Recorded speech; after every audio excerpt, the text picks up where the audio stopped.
Si creciste en la década de los 90, seguramente recuerdas esta escena. El pequeño Jesse anima a la orca Willy a hacer un salto casi imposible para liberarse de su captura. Después, el cetáceo nada hacia abajo para tomar vuelo y da un impresionante salto sobre un muro de piedra y sobre Jesse, mientras él observa feliz con el brazo izquierdo levantado en el aire y con una lluvia de agua salada cayendo sobre su cabello rubio.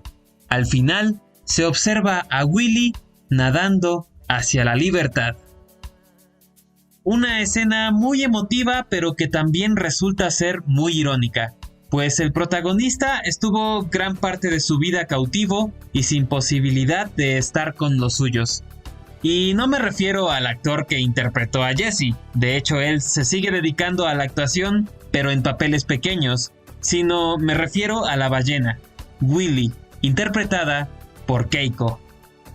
Keiko fue por muchos años motivo de orgullo para los mexicanos, pues vivía en el famoso parque de diversiones Reino Aventura, hoy Six Flags, y deslumbraba a la población por sus espectáculos en vivo y su increíble capacidad para socializar con los seres humanos.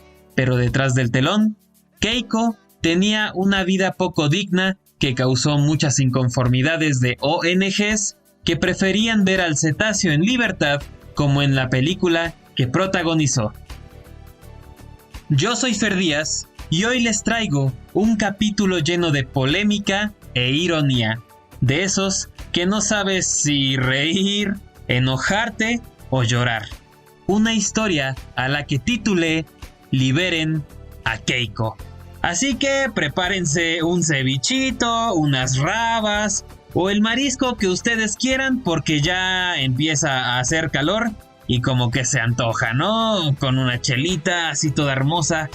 Híjole. Bueno, ya, empezamos. Esto es el podcast irrelevante. Bienvenidos. Antes de comenzar a hablar de Keiko, les voy a dar una serie de datos sobre las orcas o ballenas asesinas para que vayamos comprendiendo un poco sobre cómo se desarrollan estos increíbles animales. Vamos a sumergirnos en la vida de la orca, la cual su nombre científico es Orcinus orca y pertenece a la familia de los delfines.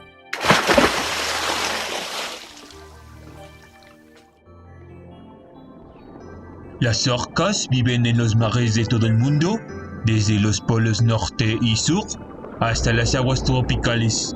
Sin embargo, es más común encontrarlas en el hemisferio norte, en aguas desde templadas a frías, como en la costa oeste de Estados Unidos o en los mares de Noruega o Islandia. Su dieta depende de la subespecie. El rango de la dieta incluye peces, tiburones, rayas, focas, morsas, lobos marinos, nutrias, pingüinos y otras especies de ballena. C'est magnifique. Las orcas son conocidas como ballenas asesinas por su manera de cazar a sus presas, pues lo hacen en grupo y utilizan estrategias muy sofisticadas para conseguir su objetivo. Son animales extremadamente sociales, pues viven en grupos con una estructura social muy parecida a la de los seres humanos. Oui, monsieur. Dependiendo de la subespecie, las orcas se conforman en familias, clanes o comunidades matriarcales, dado a que las hembras pueden vivir hasta 90 años. Lo curioso es que las orcas desarrollan sonidos o llamados diferentes conforme al clan que pertenezcan, como si fuesen dialectos dentro de un mismo territorio.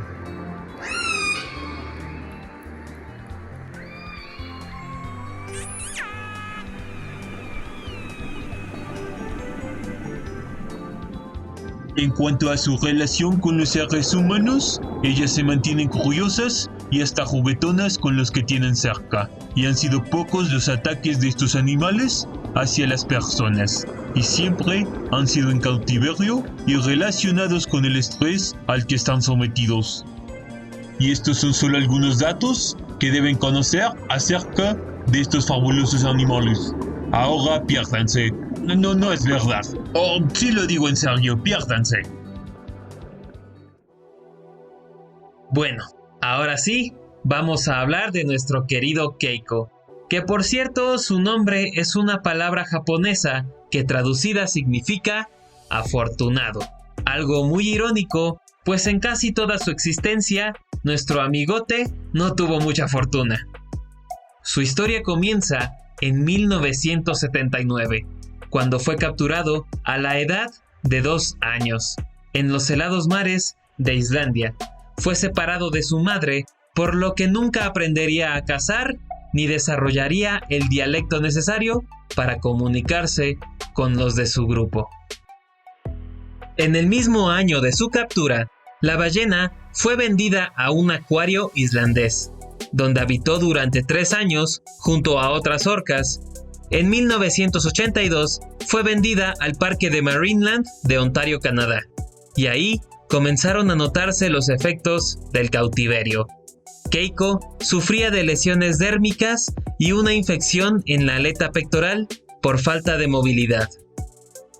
Sin embargo, Keiko era la atracción principal en ese acuario, hasta que en 1985 fue vendido a México gracias a un arreglo del político Jorge Hank Ron. Sí, el actual dueño del Casino Caliente, de los Xolos de Tijuana y famoso por haber estado involucrado en varios casos de tráfico ilegal de fauna silvestre. Una fichita de vato. Hank Ron hizo que el cetáceo cruzara de manera ilegal el espacio estadounidense y que el viaducto Miguel Alemán del en ese entonces Distrito Federal fuera cerrado para que la ballena pudiera llegar en 15 minutos hasta el recién inaugurado Reino Aventura, que para los centennials que me escuchan era el parque de diversiones que en el año 2000 se convirtió en Six Flags. A mí me tocó ir cuando aún se llamaba Reino Aventura. Y también me tocó ver a Keiko. Y mejor no me pregunten mi edad, por favor.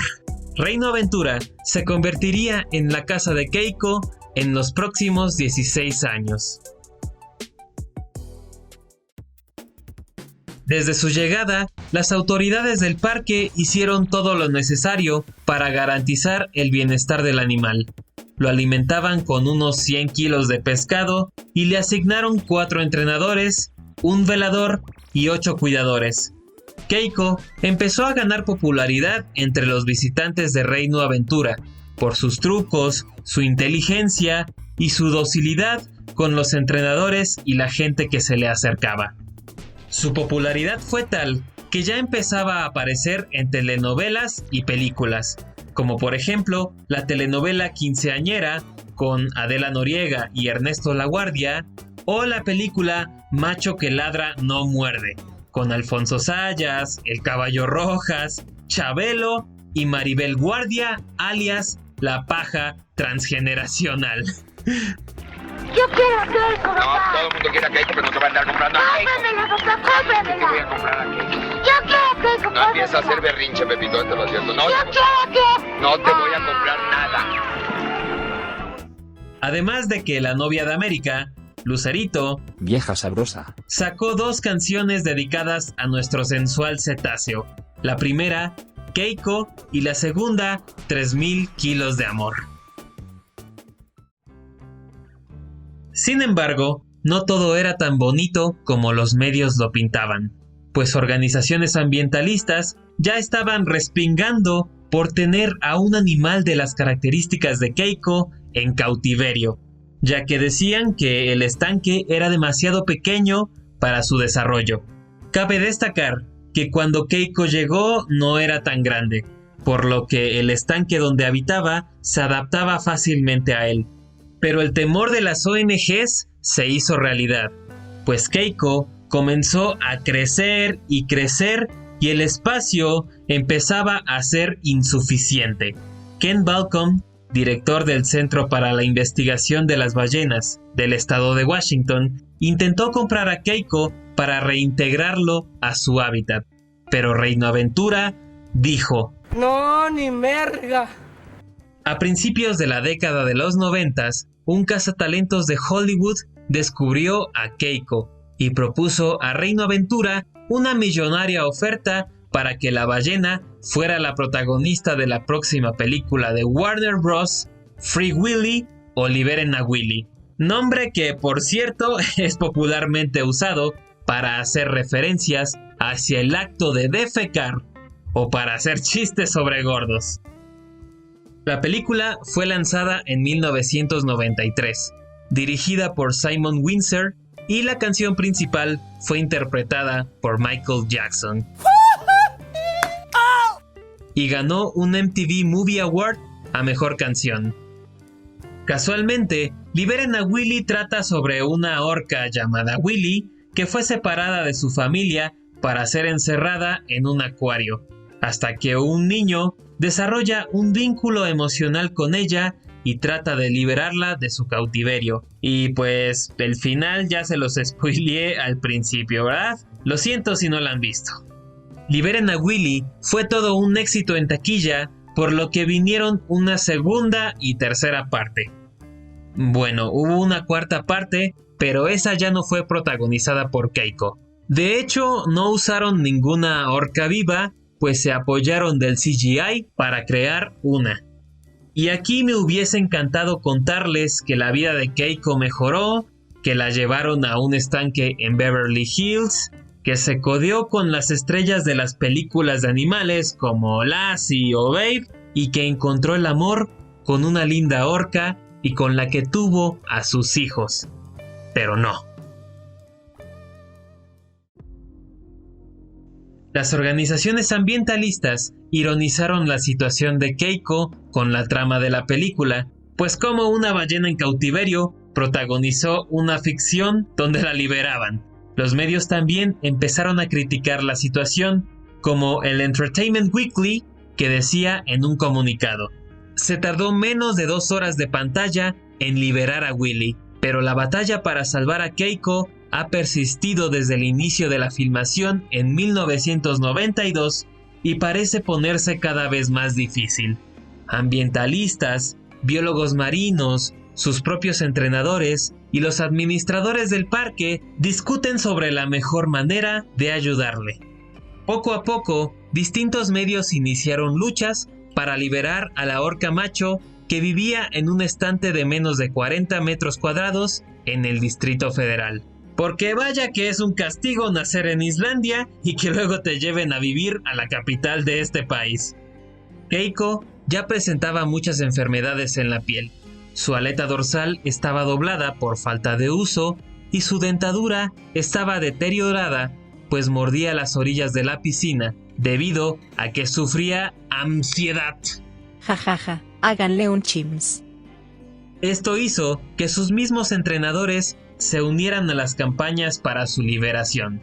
En 1994 se creó la Fundación Liberen a Willy Keiko, una entidad que recaudó $20 millones gracias al aporte de la Warner Bros., organizaciones ecologistas, el multimillonario Craig McCaw y las monedas que todos los niños del mundo enviaban tras conmoverse con la película y la historia triste de su protagonista. Reino Aventura empezó a ceder ante la presión de la fundación y de las miles de cartas que llegaban de la gente exigiendo la liberación del cetáceo. Y para 1996, México se despidió de Keiko en un evento que fue transmitido a nivel mundial, pero no fue liberado directamente, sino que fue llevado al Oregon Coast Aquarium en Estados Unidos para ser rehabilitado de sus heridas. Con lo recaudado por la fundación, se construyó una piscina especial que emulaba el mar. Ahí recordó el sabor del agua salada, sanó sus lesiones dérmicas y empezó a ganar peso, aunque aún sin alcanzar los kilos esperados para un animal de su edad. Cabe mencionar que en estos años, Keiko protagonizaba una telenovela llamada Azul, y aún grababan con él estando en Oregon. Poco después, comenzaron a alimentarlo con peces vivos, con los que jugaba y regalaba a sus entrenadores, pues su instinto de caza no estaba desarrollado. ¡Ay, qué lindo! En 1998, se consideró que Keiko tenía la salud suficiente para ir a un nuevo hogar. Fue transportado en avión desde Newport a la bahía de Klettsvik, en Islandia, justo donde había sido capturado, y habitaría en un lugar enrejado, pero con el suficiente espacio para que pudiera nadar a sus anchas. Aunque su liberación completa ya estaba prevista, una enfermedad inesperada en su hígado y pulmones obligó a sus cuidadores a llevarla a un centro de rehabilitación en Noruega. Su estancia en ese centro se extendió hasta el año 2002, cuando después de 23 años en cautiverio, Keiko regresó a su hábitat natural para convertirse en la primera orca de su tipo en recuperar su libertad. Libertad, libertad, es tiempo de vivir sin miedo. Solo quiero libertad, solo quiero libertad, solo quiero. Pero su estancia en la vida salvaje no fue buena, pues Keiko, al no saber cómo comunicarse con otras orcas de su especie, estas no lo aceptaron. Los cuidadores le colocaron un chip para rastrear sus movimientos, y así la vieron nadar 1400 kilómetros junto a un grupo de ballenas salvajes que jamás la integraron al grupo. Keiko la seguía a unos 100 metros de distancia, pues con tantos años de aislamiento no podía unirse a las demás. Debido a ello, el cetáceo más famoso del mundo permaneció buscando barcos, ya que sabía que ahí había humanos con los cuales podía interactuar. Tiempo después, Keiko regresó con sus cuidadores, pues se sentía más cómodo con ellos. Al año siguiente, la ballena comenzó a dar muestras de desánimo. Dejó de aceptar la comida y sus cuidadores le diagnosticaron un ligero resfriado. El 12 de diciembre del 2003, cuando fueron a examinar su estado de salud, encontraron su cuerpo de 6 toneladas inerte junto al muelle. Chale, desde que empezó la segunda temporada hemos tenido puras muertes. Pero, pues así es la vida, chavos, lo siento.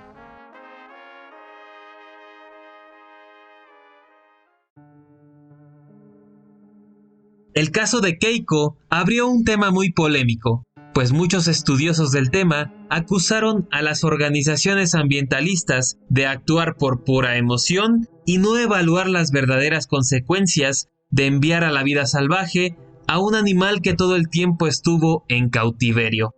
Así lo relató el biólogo marino Mark A. Simons, que participó en la rehabilitación del cetáceo y también escribió un libro al respecto llamado Killing Keiko.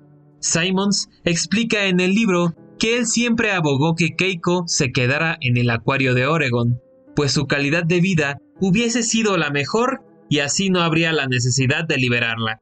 Según sus opiniones, Keiko no fue liberado, fue enviado a morir. Otra cosa que el biólogo acusa es que las organizaciones ambientalistas se dejan llevar por el sentimentalismo y proponen soluciones mal enfocadas, como el prohibir zoológicos o circos con animales, y una vez que consiguen su objetivo, ya no saben qué hacer con los animales supuestamente liberados, y la mayoría de las ocasiones, su destino es la muerte. Y aquí yo quiero saber qué es lo que opina usted, amable podescucha. ¿Es de los que piensa que no deberían existir zoológicos o acuarios? ¿U opina que estos lugares acercan a la gente a conocer muchas especies de animales y ayudan a concientizar sobre su conservación y cuidado?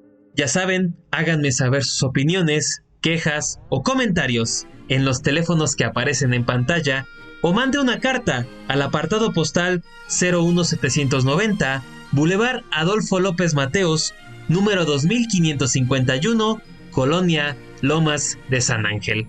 Con gusto los estaré leyendo.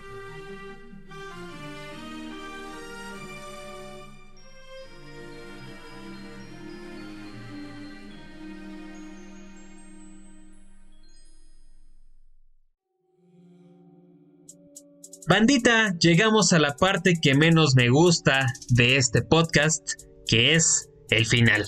Estuvo muy retro, ¿eh? Si son chavorrucos como yo, seguramente les causó un poco de nostalgia recordar a nuestro querido Keiko, que Neptuno me lo tenga en su santa gloria. Y en serio, quiero saber qué opinan sobre el tema que les dije. Ya saben dónde, no me gusta repetir las cosas.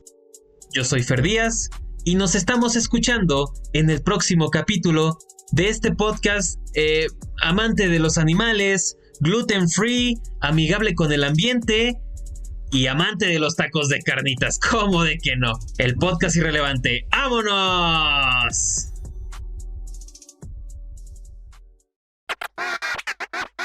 Esto fue el podcast irrelevante. Nos escuchamos la próxima.